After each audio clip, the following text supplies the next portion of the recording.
Alors, Bezrat Hashem, on va couper la halachot de Hanouka en dimanche, mercredi.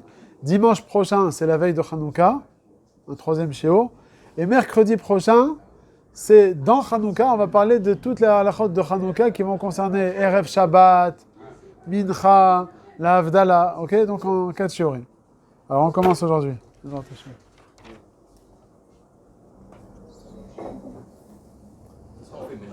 Hanouka. Allez. Ma Hanoukia, elle est spéciale. Allez, on commence. Vas-y, qu'est-ce qui se passe dans ta Hanouka? La Hanoukia, il faut que je vous montre des photos. Hein. Qu'est-ce qu'elle a ta Hanouka? Moi, Baruch Hashem, je sais, je vais vous raconter une anecdote. Le Rav Moshe Levi, mon Rav, il avait une Hanoukia en argent. Merci. Parce que il y a une Mahala, il y a Rabbi Yitzhak, comment il s'appelle? Rabbi Yitzhak Sagenaor. C'est un des Rishonim qui a toute une réshima de matériaux que c'est l'idéal d'utiliser pour la Hanoukia. Il dit l'idéal, c'est de l'or. Bon, ça coûte cher l'or aujourd'hui. Après, c'est l'argent. Et il donne toute une liste comme ça de matériaux à utiliser. Je l'avais lu une fois cette liste, bon, je ne l'ai plus par cœur. Donc là, la possibilité, Bisman et nous, on va dire c'est en argent. Mais l'argent, ça reste quand même cher. Une bonne Hanoukia, ça coûte 3 à 5 000 shekels. Et alors une fois, on avait fait une agrala. Ma femme, elle avait fait une agrala dans Shmirat Alashon. Et Baruch Hashem, on a gagné dans la agrala. Alors ils nous ont offert un verre. Non, ils nous ont offert quoi? Ils nous ont offert, je sais pas, quelque chose en argent dans un magasin. On est parti là-bas et Baruch Hashem, depuis ce jour-là, on a changé cette... c'était un grand chandelier qu'on n'avait pas besoin de. Alors on a acheté avec ça une grande Hanoukia comme ça, en argent pur. C'était une Hanoukia qui coûte à peu près 4000 shekels à peu près. Donc c'est une Mahala. Celui qui a la possibilité d'acheter une Hanoukia en argent. En or, celui... En or, c'est pour David, parce que Baruch Hashem, c'est pas tout le monde qui a les moyens. Ou pour Naïm, qui ont les moyens. Mais est-ce qu'il y a des formes à acheter spécialement ou c'est peu importe? Est-ce qu'on doit acheter comme la forme de la Menorah ou parce qu'il y a plusieurs types de sortes dans le Hanouka? Non, il n'y a pas de... C'est juste la Mahala, c'est dans les degrés de... Ce qu'il ne faut pas, c'est quoi? Dans une assiette, dans une assiette, les mettre en rond, c'est pas nika.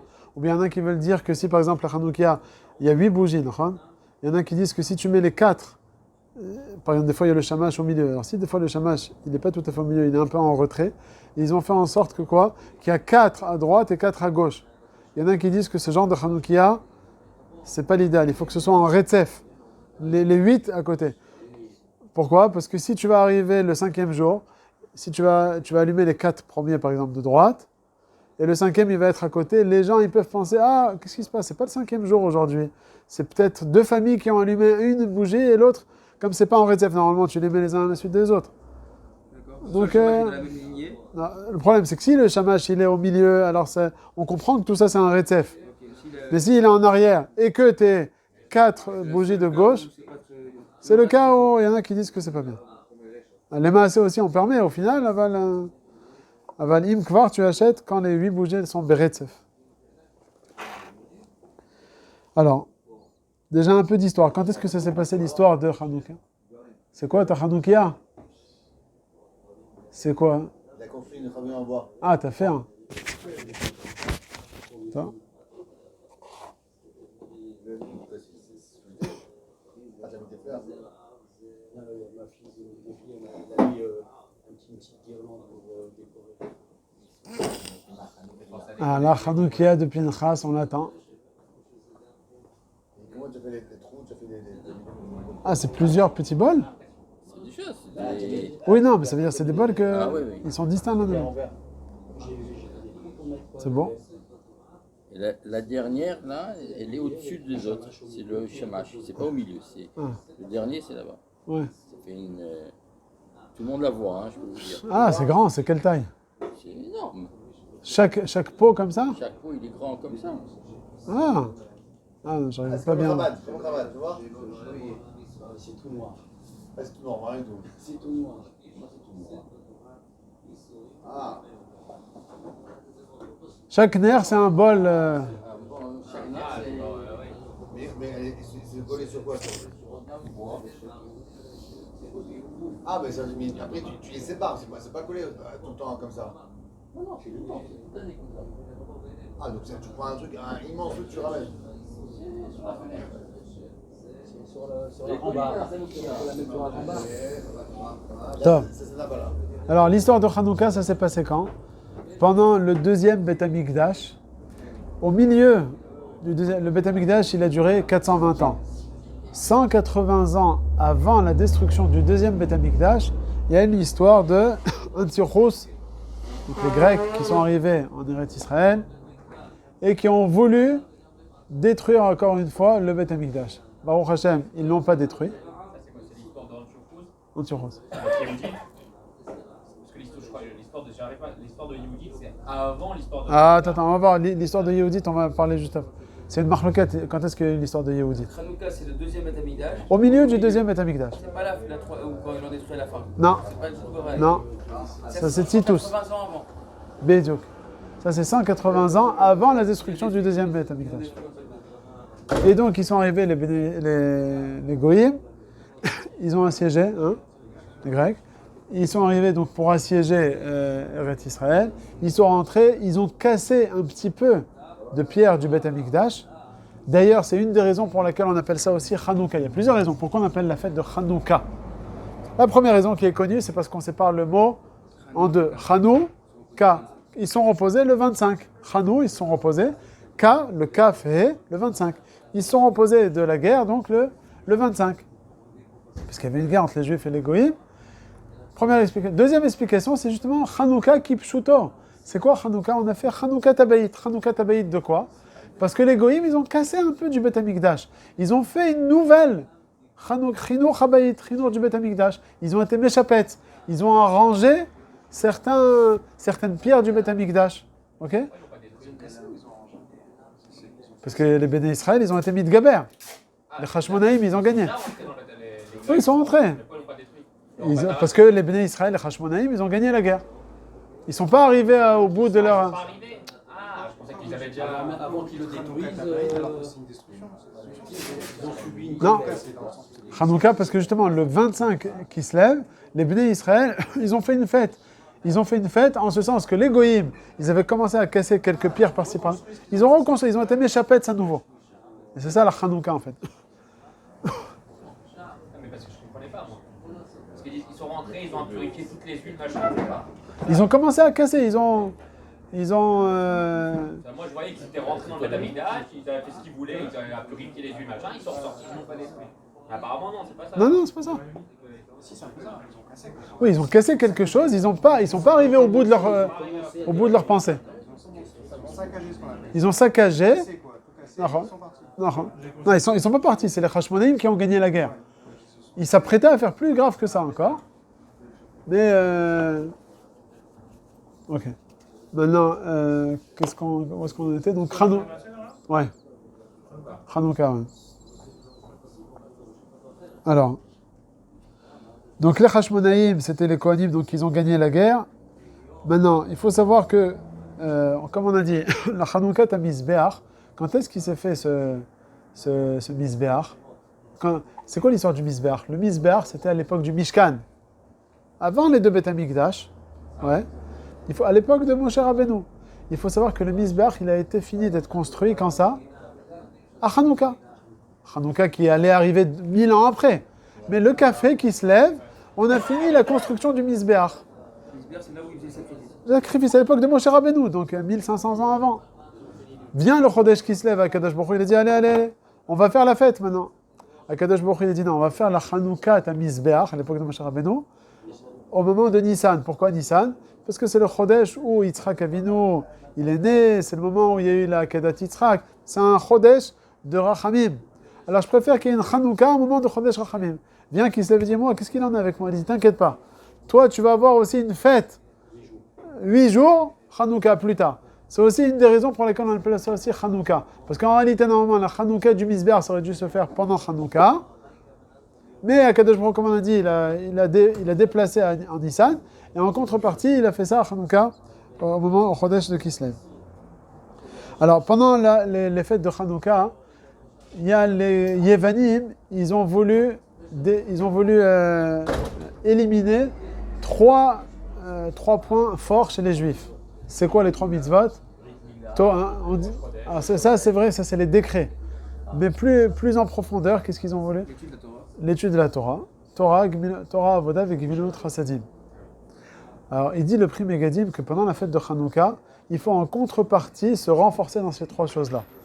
Non seulement dans la Torah, comme on a dit ce matin, on a dit que le Khatam Sofer, il disait que la Torah, elle a été donnée à Moshe Rabbeinu à Shavuot, mais tous les sodot de la Torah, ils lui ont été dévoilés pendant la période de Hanouka. Donc il y a eu beaucoup de hashpa de Torah pendant Hanouka. Ils disent les Mefarshim que pendant cette koufa-là de Hanouka, il faut se renforcer en Torah. Non seulement parce que c'est un moment adéquat à recevoir beaucoup de Torah, il y a beaucoup de hashpa de Torah dans Saolam Hazé, comme il y a eu à l'époque de Moshe Rabbeinu, mais deuxièmement parce qu'il faut aller contre le sens des Yevanim qui ont voulu éliminer la Torah. Nous, on doit travailler dans le sens contraire. Deuxièmement, la Avoda. Avoda, c'est quoi? Ils ont voulu enlever les korbanot. Nous, on doit se renforcer dans la tfila. Et Gmilut Chassadim, c'est quoi? C'est la tzedaka, faire du bien avec les autres. Tzedaka, Chassadim, pendant la fête de Hanouka, c'est les 3 points sur lesquels il faut travailler. Il faut se renforcer plus, en tout cas, que pendant le reste de l'année. Bon, il y a la fameuse question, comment ça se fait qu'on fait pendant 8 jours la fête de Hanouka, alors que le Nes, il a eu lieu 7 jours, pas 8 jours.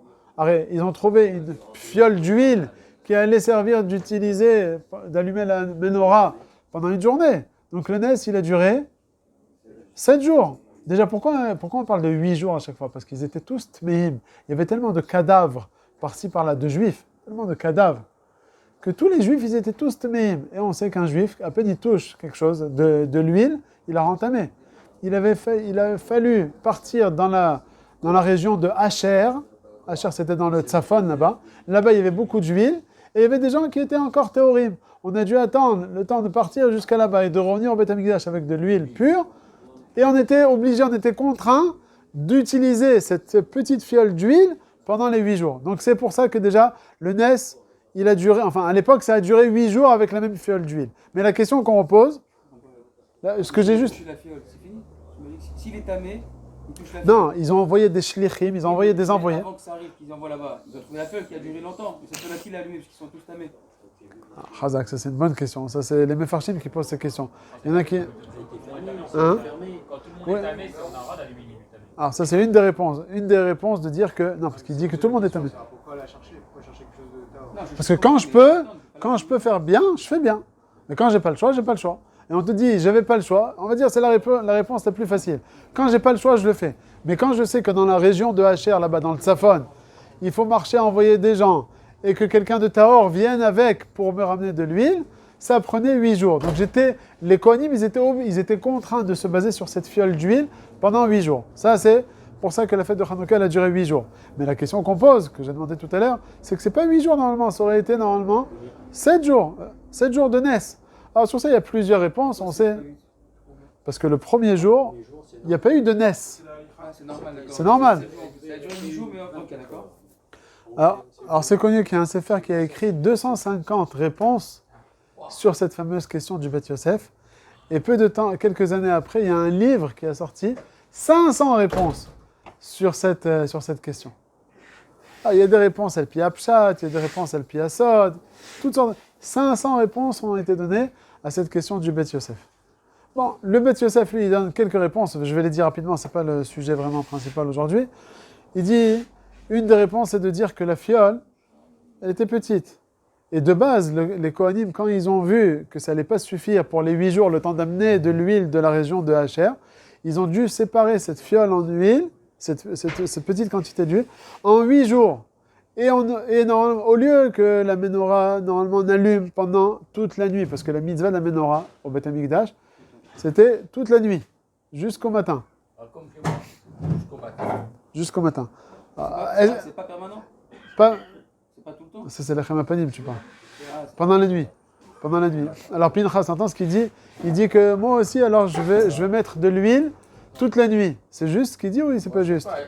Moi, j'ai vu la photo, jusqu'à 11h18, c'est le tenait la lumière. Du matin? Oui. c'est bien de faire ça ou c'est pas bien? Moi, je fais pas fait exprès. Les autres sont toutes éteintes, il y en a une et elle est restée jusqu'en 18. D'après la photo. Il y en a qui disent que c'est Bal Tashrit. Quelle toile t'as acheté? C'est la même quantité d'huile. Il a raison le Ravassou, c'est pas le tâche. C'est la même quantité d'huile pour toutes les. Mais bon, C'est dans- la- mais ils ont trouvé les Acharonim, ils ont trouvé un Meiri qui a dit Kol Amosif, Yosifou lo. Comme ça, il dit le Meiri. Il dit c'est pas grave, c'est pas tout à fait Bal C'est Tashrit. pas moi, c'est C'est la pas ça la fiole. cavana du Riméry. La faux. Pas être pédagog, c'est ça qui veut dire. Non, Kol Amosifi, Yosifou lo, on y rajoute des brachot. C'est quoi le vendredi soir, c'est aussi. Un cavana, il ne faut pas être pédagog, ça veut pas dire que tu dois mettre toute la nuit. Ah, c'est pas un Nedagdek, c'est marqué Mosifin, Yosifou lo. On y rajoute des brachot. C'est la chaîne du Meiri. Toi, comme ça, Moshe Lévi, il a compris le Meiri. Vous êtes mis de écrit. Toi, voilà. Tu peux pas aller contrôler les Rambam et tout. Le Rambam, il a pas dit le Rambam. Qu'est-ce qu'il a dit le Rambam? Quoi? Le Rambam, il a pas dit. Après une demi-heure, c'est fini. Après, C'est fini. Ça veut pas dire qu'il n'y a pas il y a pas d'obligation. Ça veut pas dire que c'est pas peut-être un ido. Il a pas dit. Il n'y a pas de mitzvah, c'est pas qu'il n'y a pas d'obligation, il n'y a pas de mitzvah. Il n'y a pas de mitzvah. Est-ce que c'est quand même, il y a quand même un zik chez le mitzvah? Le réel Ouais, de non, la ça. mitzvah, il n'existe même pas. Il n'y a pas de. Donc là, une des réponses du Beth Yosef, c'est de dire que le premier jour, ils ont séparé l'huile en 8 jours. Et ils se sont rendus compte que bien que c'était pas censé rester allumé pendant toute la nuit, pendant les 12 heures, mais pendant 1h30, il y a eu un miracle, même dès le premier jour, que dès le premier jour, ça restait allumé toute la nuit. Top. Alors, on connaît cette halakha-là, bitul asiyat melacha. Alors, on a le minag, les femmes ont le minag de ne pas faire de melachot pendant le moment où la Hanoukia est allumée. Pourquoi les femmes et pas les hommes? Il y en a qui disent que même les hommes. Le Bach, il dit même les hommes. Alors, on va arriver. Déjà, on dit halakha lemaaseh, ça concerne que les femmes, parce qu'on dit que c'est les femmes chez Naase Lahem Nes Al Yadam. C'est Yehudit qui a coupé la tête du Oyev. Alors, entre parenthèses, ce que tu as demandé tout à l'heure, quand est-ce que ça s'est passé cette histoire de Yehudit? C'était à l'époque de Hanouka ou pas? Alors, c'est un victoire. Dans le Ran, il dit que ça s'est passé au moment de Hanouka. Alors que le Ben Ishra, il ramène un Chemdat Ayamim, une autre massorette, de dire que non, c'était plusieurs années avant. Seulement, comme ça s'est passé à l'époque de Hanouka, bien plusieurs années, alors on a parlé aussi de l'histoire de Yehudit et des Ma'achal et Chalav, etc., parce qu'elle a donné du Chalav, a donné à boire à ce roi-là, et en même temps, on a parlé de cette... C'est le déclencheur, c'est là qui a tout déclenché. Donc il y en a qui disent que c'était à l'époque de Hanouka, ça faisait partie d'un des miracles en fait de la guerre, et il y en a qui disent que c'était plusieurs années avant, mais comme ça s'est passé à la période de Hanouka, donc on a fait en même temps, on a mis ensemble en fait cette histoire de Hanouka avec cette histoire de Yehudit pour manger les Ma'achal et Chalav ensemble. Maintenant le bitul asiyat melacha, comme on a dit, comme le Nes il s'est fait avec Yehudit d'après la Girsa Duran là, alors on dit qu'ils ont l'habitude de ne pas travailler pendant la demi-heure. Alors on dit c'est quoi les travaux qui sont interdits? Pendant la demi-heure seulement. C'est même si la Hanouka elle reste encore à être allumée après, comme Meikar a dit, il n'y a pas de mitzvah, c'est fini la mitzvah. Alors elles peuvent travailler, elles peuvent faire ce qu'elles veulent. Alors qu'est-ce qu'elles n'ont pas le droit de faire? C'est des travaux qui demandent comme ça un certain effort physique ou bien une concentration. Si par exemple c'est de la cuisine, etc., bien que ça demande peut-être aussi un effort physique, ça c'est sûr que c'est moutard. Tout ce qui concerne les travaux à la maison, il n'y a aucun problème, elle peut cuisiner, elle peut faire ses beignets, etc., etc. Elle peut faire le balai, etc. Mais lorsque c'est par exemple coudre, alors là, elle va se déconnecter en fait de la mitzvah en fait de la Hanouka pendant la demi-heure. Donc coudre pendant cette demi-heure-là, on évite. Dans le Ben Ishraï, il ramène un bon minag, il dit, d'éviter de faire des travaux le 1er et le 8e jour de Hanouka.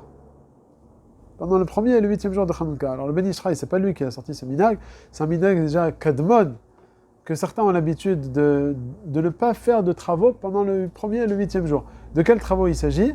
Il ne s'agit pas ici. Il y en a qui disent que même la kvissa, c'est bien, dans le Ben Ishraï, bien c'est marqué par rapport à la kvissa, de ne pas faire de machine. Rabbi Moshe Khalfon HaKohen, il dit non, c'est pas de Kedekar. On a dit tout ce qui concerne les travaux à la maison, il n'y a pas besoin de s'abstenir. Alors pourquoi s'arrêter le 1er ou le 8e? La vérité dans le Ben Ishraï, c'est marqué le 1er ou le 8e jour. Entre 1 et 8, on peut. Il n'y a aucun problème. C'est pas comme ce qu'on a vu. Pas pendant la demi-heure, mis à part la demi-heure. Le 1er et le 8e jour, c'est pendant toute la journée. Cette journée, on peut que ce soit allumé. Pour les femmes. Pendant que ce soit allumé ou bien tous les Toute la journée de Hanouka, le premier et le 8e jour. Toute la journée. C'est même Toute si la elle journée. s'éteint d'un Hanouka. Non, non, l'occasion avec la Hanoukia. Ah, ok. Pour quelle raison hein? Toute la journée. Comme Rosh Chodesh, quoi. Le même jour. Ah, oui. Non, ça veut dire après.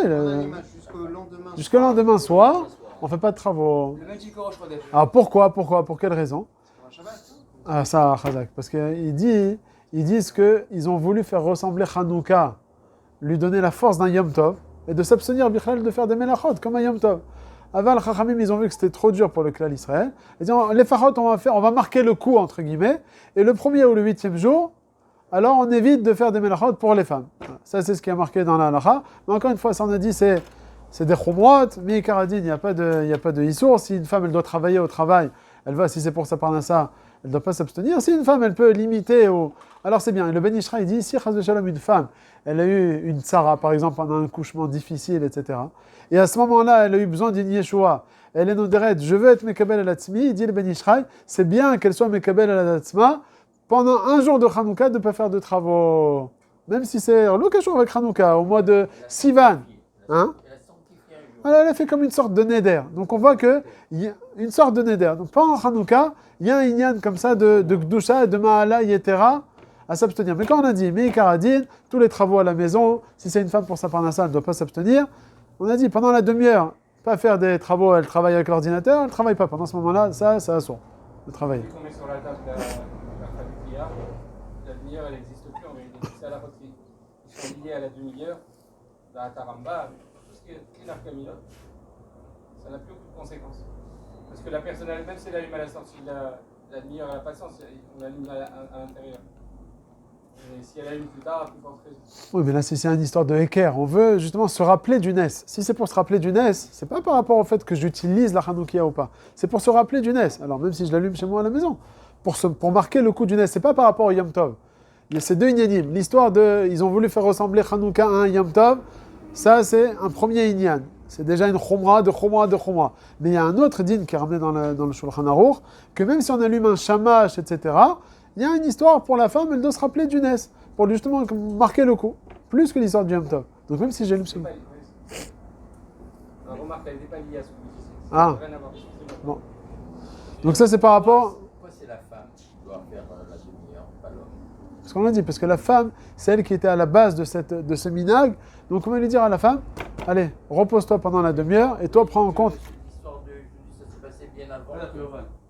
On a dit d'après le Ran, d'après la tradition connue que ça s'est passé pendant Elle est à Hanouka. l'origine, Yehudit, elle est à l'origine de C'est l'histoire. les mêmes titres que Rosh Chodesh, on est d'accord? Non, Ramizouk, c'est pareil aujourd'hui. Comment il s'appelle Ali Fourneau. Et nous, les hommes, on n'a aucun problème.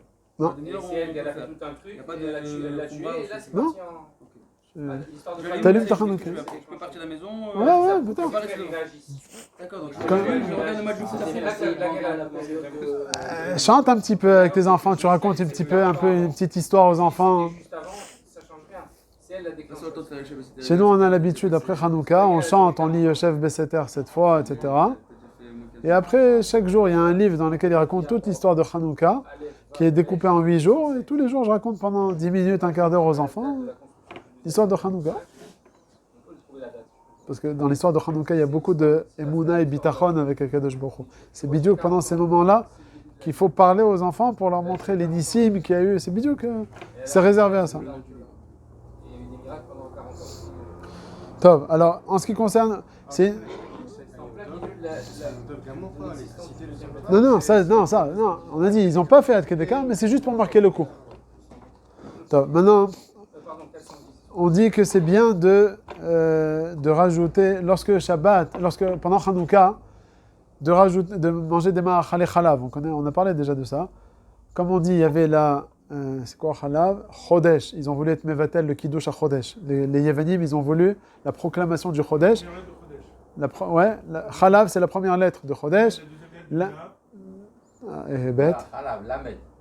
Chalav. Chodesh, c'est la première lettre du Chodesh, c'est le Chet. Ça fait Chet. Chalav, la deuxième lettre, c'est Lamed. Ouais. Et la troisième, c'est Mila. Même Yud, Lamed. La troisième, c'est quoi? C'est quoi le mot Chodesh? Comment c'est? Non, Mila et Chalav. Non, Mila et Chalav sans Yud. Khalaf. Le Lamed, c'est la deuxième lettre de Mila, qu'ils ont lettre Mevatel. Pourquoi c'est pas Et Khala. Limoud? C'est des moutons. Non, par rapport à ce qu'ils ont voulu être Mevatel, les Goïm. Ben oui, ils ont voulu Limoud, les bâtiments. C'est un peu tiré par les là, le Bodara, c'est tiré par les cheveux. Je la connaissais même pas, celle-là. Ah, c'est pas moi, ça c'est le Ben Ishraï qui la ramène. Ah, bah, je prends la deuxième lettre de Mila pour faire la rage. La deuxième lettre de Mila, la troisième lettre de Khala. Je peux faire ça. C'est quoi le bête?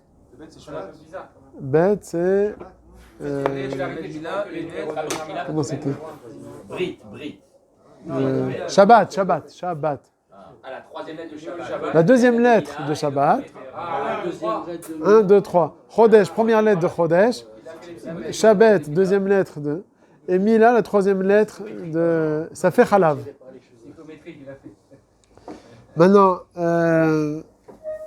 le Shabbat de Hanouka, on dit que Shabbat on mange plus qu'en semaine, bien sûr. Et le Shabbat de Hanouka, il faut rajouter des ma'achalim meyuchadim pour marquer le coup de Hanouka. Pareil aussi, lorsque Rosh Chodesh de Hanouka, si à Rosh Chodesh on a l'habitude de rajouter un petit plat, et bien le Rosh Chodesh de Hanouka, on rajoute un petit truc en plus pour marquer le coup de Rosh Chodesh en même temps que Hanouka. Ensuite, bon, Agav, on va parler de ça rapidement, l'histoire, lo alenu de Avelut, il y a tous les dynimes de Avelut, Karagil, pendant Hanouka. À Purim, il n'y a pas Avelut, on ne fait pas la Avelut Befaresia. À Hanouka, on s'assoit, enfin, la personne elle s'assoit, la personne endeuillée. On lit le Hallel dans une maison d'endeuillés, alors que chez les Ashkenazim, ils ne le lisent pas, en tout cas l'endeuillé ne le lise pas. Chez nous, les Sfaradim, on lit. On fait tout comme d'habitude, sauf on va ni au cimetière pendant Hanouka, soit on avance, soit on retarde après Hanouka. Et on ne fait pas aussi de Hesped pendant la période de Hanouka. C'est tout ce qu'on ne fait pas. Quand on est en public comme ça, et on ne va pas aussi au Beit HaKvorot parce que ça peut éveiller comme ça de la tristesse. Allez, on continue maintenant. C'est Kedai de dire, ça va être Megillat Hanouka, ça s'appelle.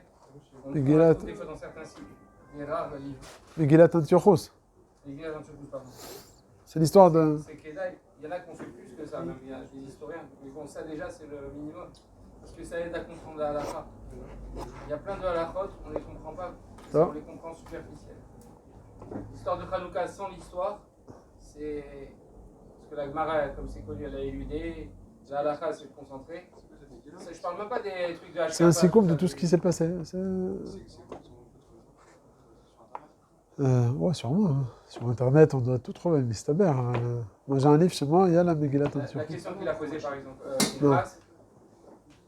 c'est si tu connais pas l'histoire de Yehudi, tu sais pas qu'elle a existé, à quelle époque, et pour qu'est-ce qu'elle a fait.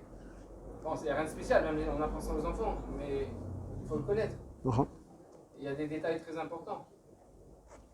C'est pas non, c'est où? Non, et moi je l'ai trouvé une fois dans un sidou, une fois, mais en France. Mais ici, je sais pas vu. Il doit y en avoir. Mais je suis pas sûr. Sinon sur internet, hein, vous téléchargez. Il y a tout là-bas. Le livre là, qui est de Wexberger. À la fin, il y a Megillat Antiochos. C'est faire connu, quoi. C'est pas dans. Moi j'entends pas bien. C'est pas dans un sefer connu. C'est pas dans le Tanakh ou quoi. C'est pas. Non, c'est pas dans un Tanakh. Il y a certains livres qui. C'est pas Kodesh, hein. C'est pas un livre Kodesh. Et à la fin, il raconte toute l'histoire de ça. C'est pas comme la Megillah de Purim, c'est pas Kodesh comme ça. Qui l'a écrit alors? Je sais même pas qui c'est qui l'a écrit. On ne sait pas si c'est une partie, on dit c'est Flavius Joseph. Je sais pas, mais je sais qu'il y a un historien, même je crois même français, qui a écrit des, je sais pas combien, 100 pages sur l'histoire des guerres des Hashmonaïm.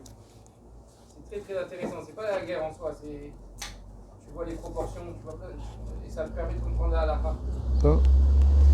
Alors, on dit que celui qui est nizar, dans la Gemara c'est marqué, celui qui est nizar d'allumer une ben chaloukia, alors il aura des enfants talmid chacham, des Hashem, qui vont suivre dans le chemin de la Torah et des mitzvot. Ça c'est une zgoula pour les enfants.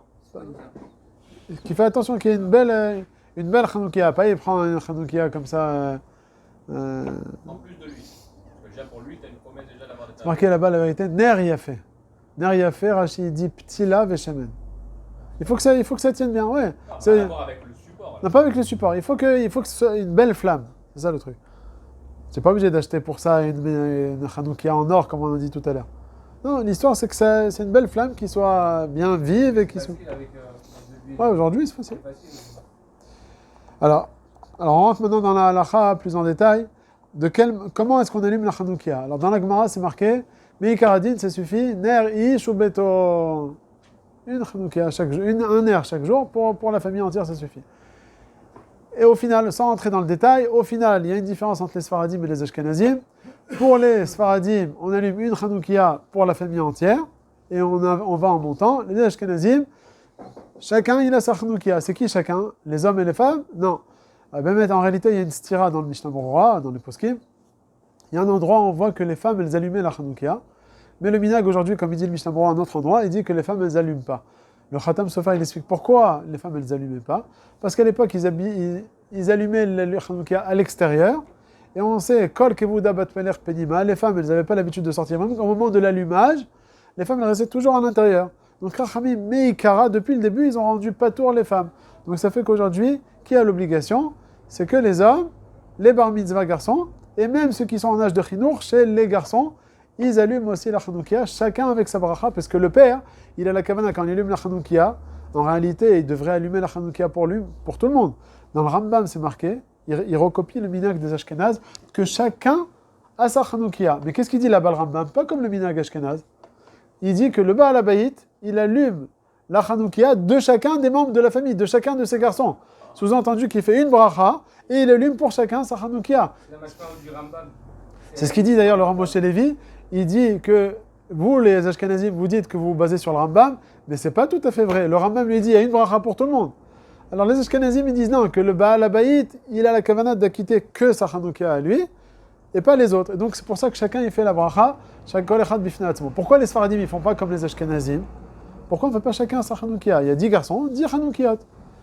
Il dit parce que si tu vas allumer toutes les Hanoukiot ensemble, alors tu vas avoir un bûcher là, tu vas pas savoir quel jour on est. Alors, et tout le Inyan de Hanouka, c'est de voir que le 5e jour, le 6e jour, il y a un jour supplémentaire à chaque fois qu'il y a eu un S. Alors qu'est-ce qu'ils répondent à ça les Ashkenazim? Il est kol echad b'makom bifnei atzmo. Mais si Behemet, je sais pas si tu as vu des fois dans les yeshivot Ashkenaz, comment ils ont là-bas, ils prennent des grandes armoires à l'entrée de la yeshiva, et chacun il prend une étagère, il y a une Hanoukia à droite et une à gauche. L'étagère d'en dessous, une Hanoukia. Ils ne mettent pas sur une étagère 10 Hanoukiot.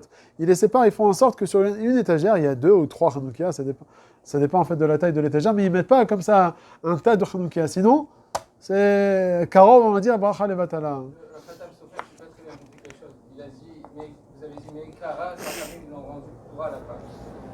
Mishum Sniout, tu vois? Ouais, Mishum Sniout, toi, ouais. Ouais, à cause du fait que les femmes, elles ne sortent pas.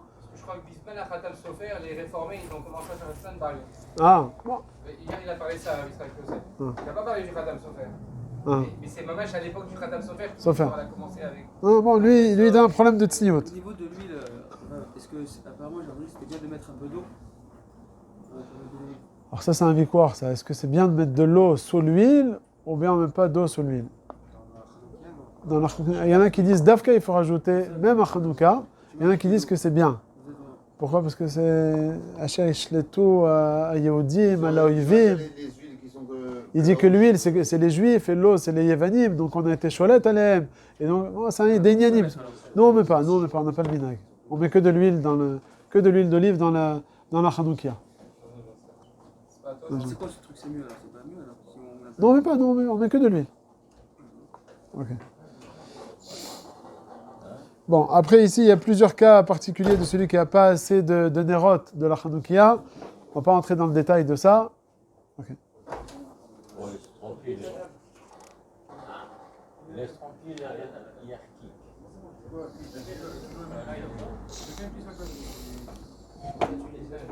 Maintenant, Makom à Adlaka. Makom à Adlaka. C'est marqué dans la Gemara que quoi? Que le nerf de Hanouka, il faut l'allumer Bepetar Beto Mibachutz. Proche, avant, chacun il avait sa petite maisonnette avec un petit jardin. C'est comme ça. Tout le monde avait des maisons comme ça. Et il avait la porte qui donnait sur le Reshut Arabim. Donc à l'époque, dans la Gemara, c'est marqué, tu n'allumes pas la Hanoukia chez toi à la fenêtre, tu l'allumes à la sortie de ta maison, à la porte de ton jardin. avec ta Hanouka en or et comme ça. C'est la meilleure manière. Okay. Maintenant, sur la rue. Donne sur la rue. Pierre Somanès. Ok. Maintenant, si tu n'as pas ta maison qui donne directement dessus, sur le Reshut Harabim, mais tu es au premier ou au deuxième étage, tu allumes ta Hanoukia à la fenêtre. Comme ça, c'est marqué dans la Gemara. Mandika Bachalon. Le problème aujourd'hui, et la grande marloquette qu'il y a aujourd'hui, c'est de savoir quand on habite dans un immeuble, est-ce que la cage d'escalier, c'est considéré comme un khatser, donc Bepetach khatser, comme c'est marqué dans la Gemara, et donc je devrais allumer la Hanoukia à l'entrée de l'immeuble. Donc on est... Hein? C'est pas grave, mais c'est un khatser qui m'appartient aussi à moi, en shoot à foot. Ou bien non. Ou bien on va dire que le cheder madregot,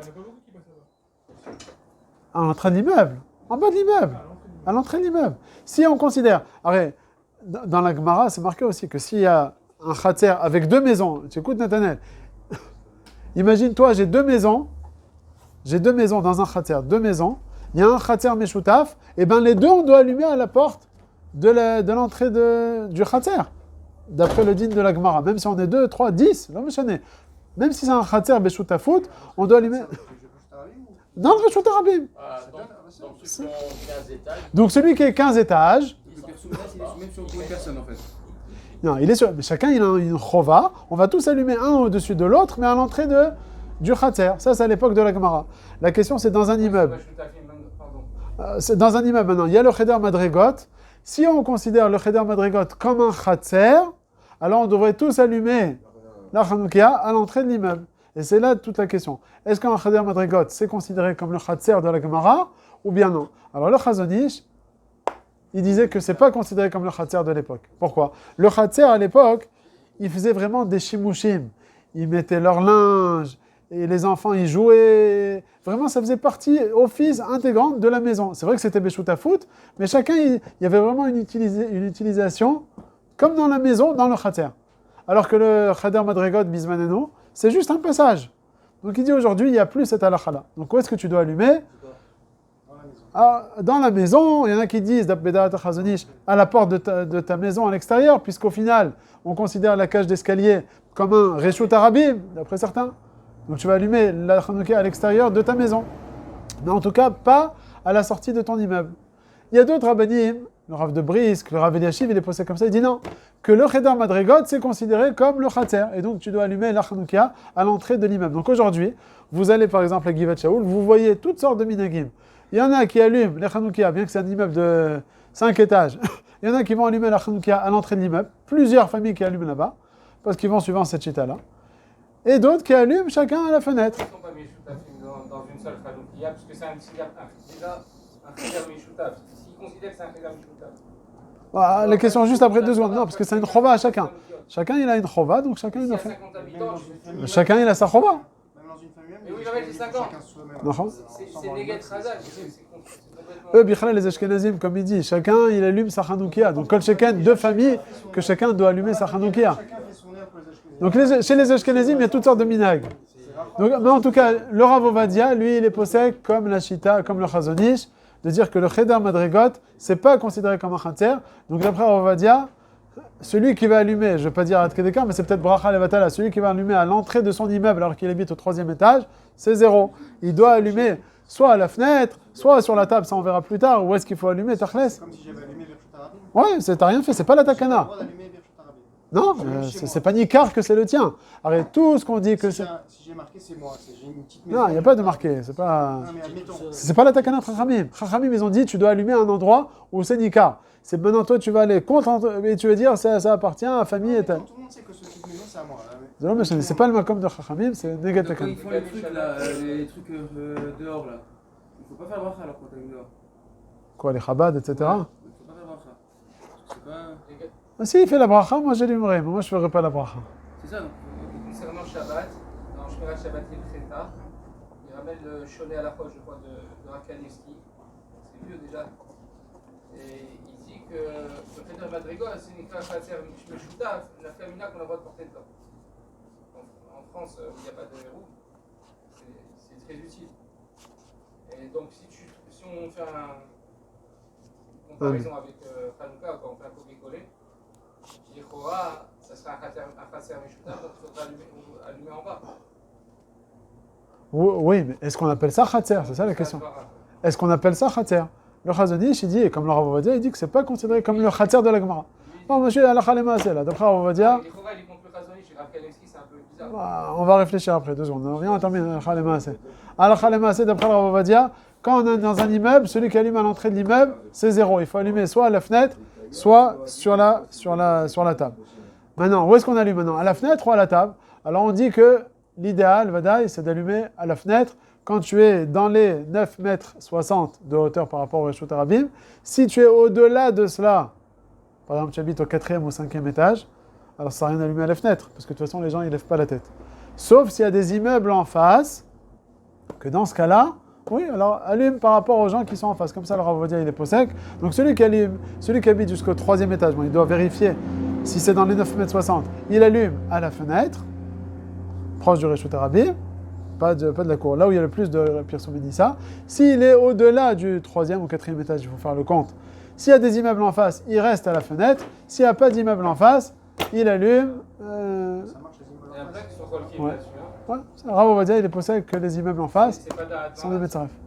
Non, il n'a pas parlé de ça. Rav Ovadia, je parle à la Khalema, c'est maintenant. Rav Ovadia, il dit les immeubles en face, on est Metzaref et on peut allumer même au 10e étage par rapport aux voisins.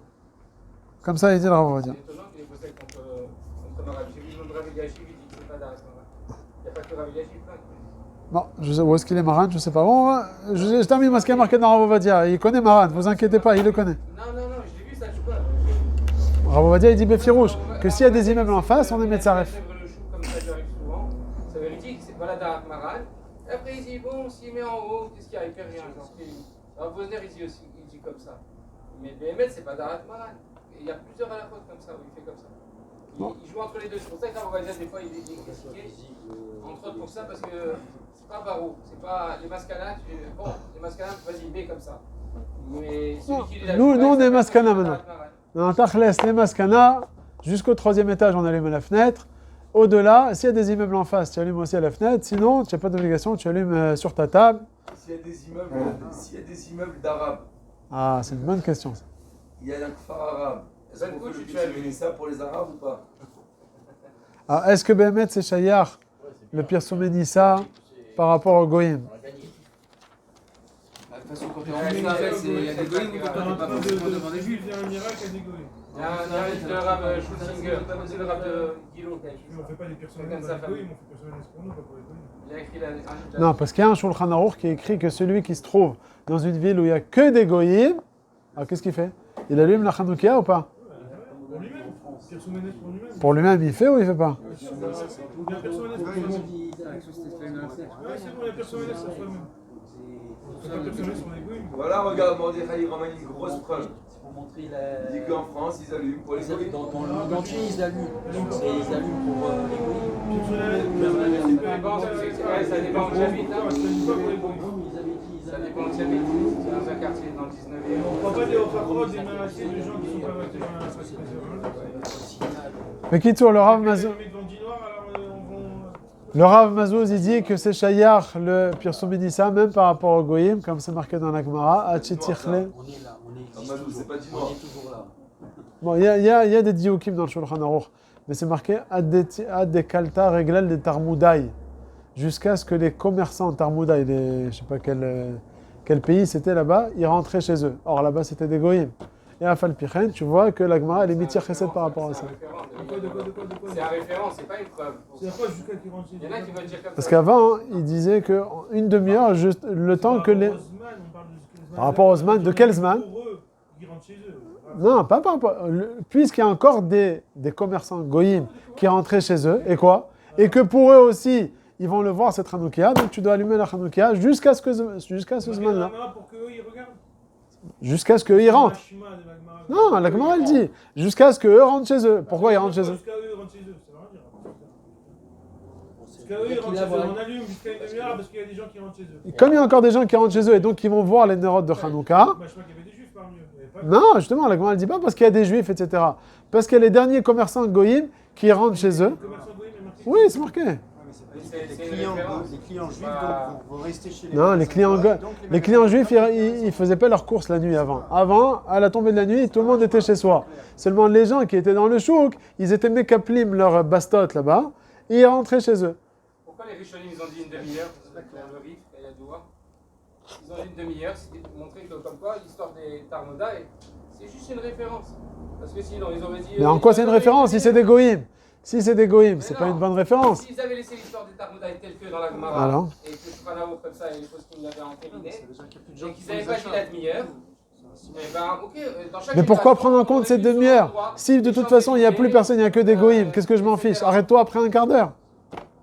C'est ce qui veut être Sur la médé. demi-heure, c'est Lui, il parce allume, que, lui, voilà, il c'est allume, une donc demi-heure, c'est pas- il est juif pourtant. Donc il est dans une ville, il y a des commerçants goïs, il est juif, il y a d'autres juifs avec lui, donc il y a des juifs dans cette ville. C'est pas il y a que des goïs. Parce qu'aujourd'hui, à l'époque, les gens, ils étaient plus dans la rue dans la nuit. Voilà, c'est des goïs juifs mélangés, on sait pas. Alors dis-moi, parce que tout simple, pourquoi la Gemara elle t'a dit, elle aurait dû dire tout Les simplement. commerçants, c'est le terme des commerçants de l'époque. Mais alors pourquoi tu me parles des commerçants? Dis-moi, jusqu'à une demi-heure après, il y a encore des gens dans la rue. Parce que les gens, pourquoi la Gemara elle te parle? Il y a des commerçants, je m'en fiche des Ils commerçants. sont dans la rue le soir à cause des commerçants. parce Pas à que- cause des commerçants, dis-moi, parce qu'il y a des gens dans la rue. Ils vont manger Je te dis aujourd'hui, pourquoi tu peux allumer jusqu'à 10h du soir? Pas à cause des commerçants, parce qu'il y a des gens dans la rue, tout simplement.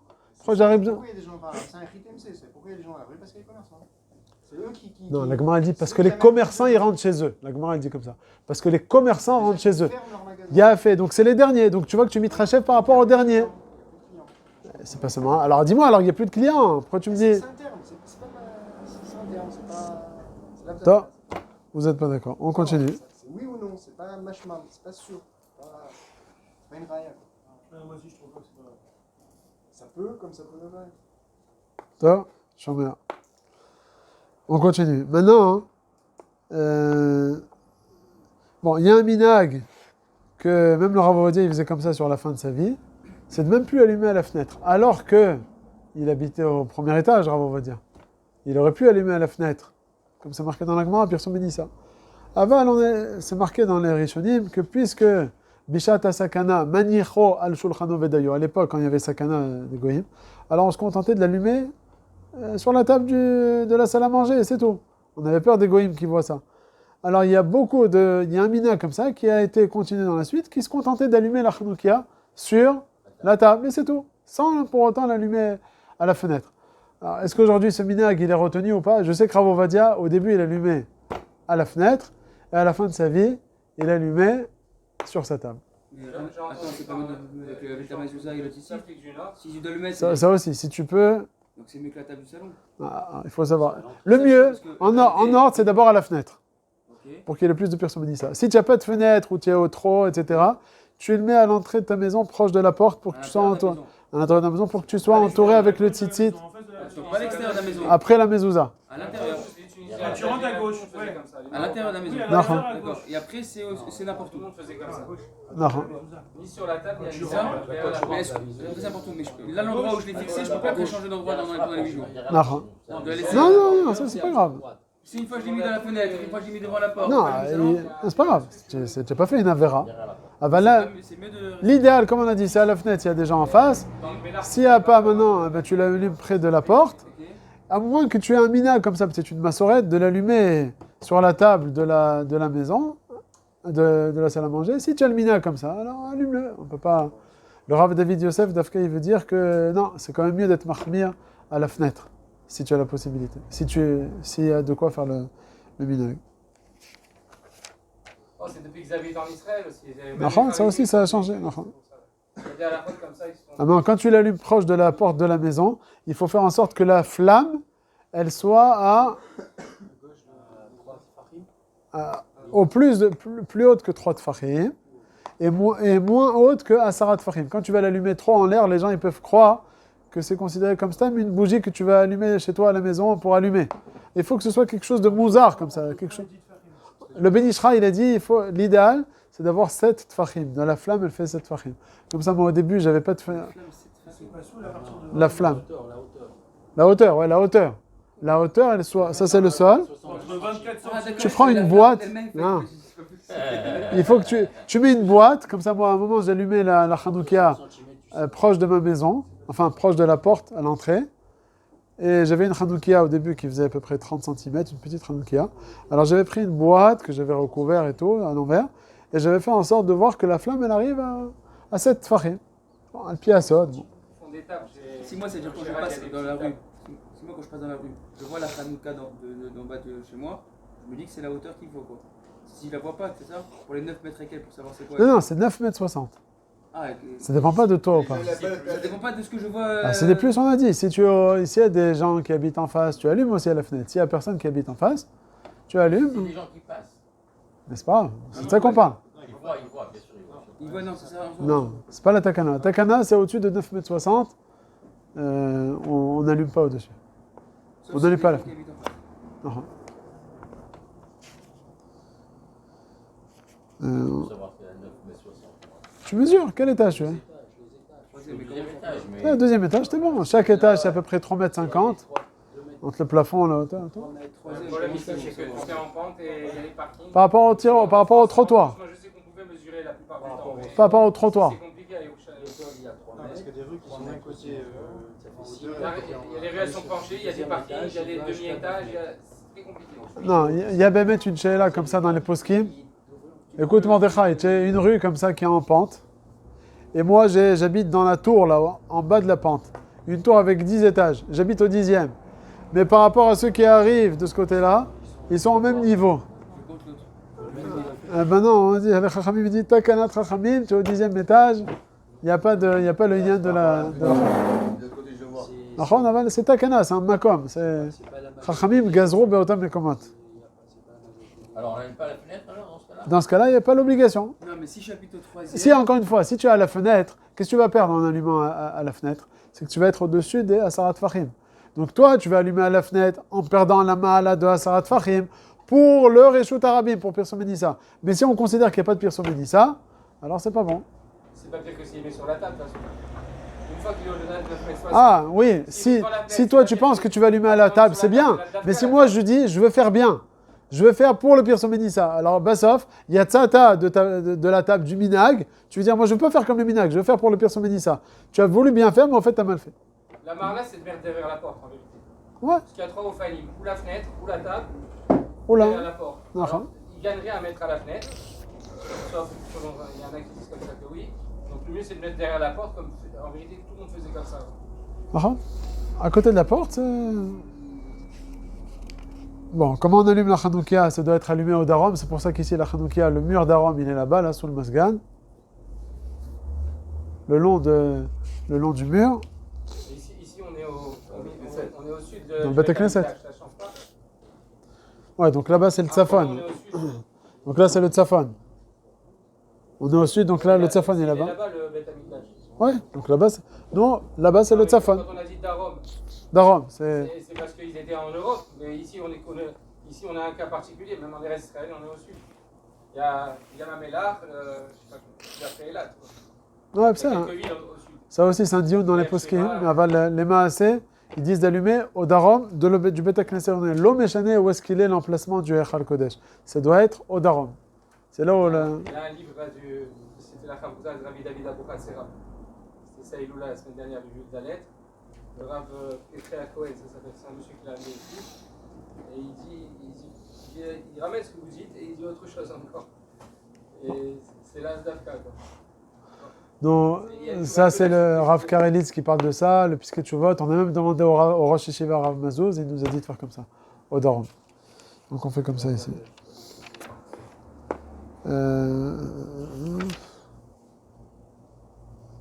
Celui qui a allumé au Beth Knesset, il a déjà fait les brachot. Encore 2 minutes là. Il a allumé on l'a invité pour allumer au Beth Knesset. Quand il rentre chez lui, il doit rallumer la Hanoukia. Il refait les brachot ou il ne refait pas les brachot? Toutes les brachot. Il a fait pour le cal, quand il rentre chez lui. Alors ça dépend. S'il a ses enfants avec lui, etc., ou des membres de sa famille, alors il peut faire pour eux, refaire toutes les brachot. Mitzvah d'Arvut. De toute façon, quoi qu'il arrive, la bracha de Leadlik, Ner, Hanouka, quoi qu'il arrive, d'après tout le monde, on doit la refaire. La question qui se pose, c'est sur la bracha de chez Hassan ici et de chez Achianou. Tu la refais la bracha ou pas? Si tu as tes enfants, etc., ta femme, alors tu refais pour eux la bracha. Mais si maintenant il vit tout seul, le type, ok? Est-ce qu'il doit refaire la deuxième bracha ou pas? Rav Ovadia, il dit que non, tu fais que la bracha, l'adlik ner Hanouka. Le Ben Ishraï, il dit tu fais aussi la bracha de chez Hassan ici. En tout cas, chez Achianou, tu ne la refais pas. Mais en tout cas, la bracha de chez Hassan ici, tu la refais, même si tu es seul. Est-ce que les autres membres de la famille doivent le faire? Non, même si tu es seul. Non, j'en ai seul, mais Si elle est membre de la famille, alors toi, tu peux la refaire. Toi, tu as allumé Bet Knesset. Donc, si tu as les gens de la famille, tu refais toutes les brachot. Si tu es seul, d'après on va dire, on fait que la bracha de l'adlik ner shel Shabbat. L'adlik ner Chanukah.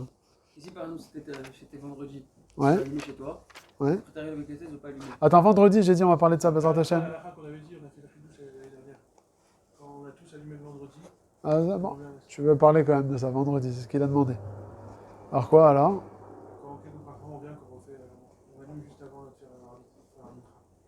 On a tous allumé chez nous, on arrive ici. On a dit quoi, la nuit? Après, on va dire, on fait que la bracha l'adlik. Non, je me rappelle, tu m'as dit. Ben Ishraï, on doit faire la bracha et l'adlik et chez Hassanissim. Nous, la Khaïma, on fait la nuit. Maintenant, on a dit que la dernière halakha, maintenant, on finit avec ça. Quand on peut donner aux enfants, moi je dois allumer, je fais la bracha chez moi, j'allume la première bougie. Toutes les autres bougies, mais Karadine, je peux les lui donner aux garçons, aux filles à allumer. Je suis mémané au tam shaliach. Le Ben Ishraï, il est mahmir. Il dit non, toutes les bougies, tu dois toi les allumer. C'est que le shamash que tu peux donner à un enfant, à quelqu'un d'autre à allumer. Alors, bien le Rav Ovadia, bien qu'il est possède d'être Mekel, que c'est que la bougie qu'on a rajoutée ce jour-là que je dois allumer, il dit, le Rav David Yosef, sur son père, il se rappelle de lui quand il était petit enfant, que son père, il attrapait la main de lui-même quand il était petit, et il allumait avec lui pour être rochesh à la chita du Ben Ishraï. Comme ça, nous on fait à la maison. Moi, j'allume la première bougie, et après, je donne à allumer aux garçons, aux filles, et je rattrape la main à chacun. Ok, voilà. Allez.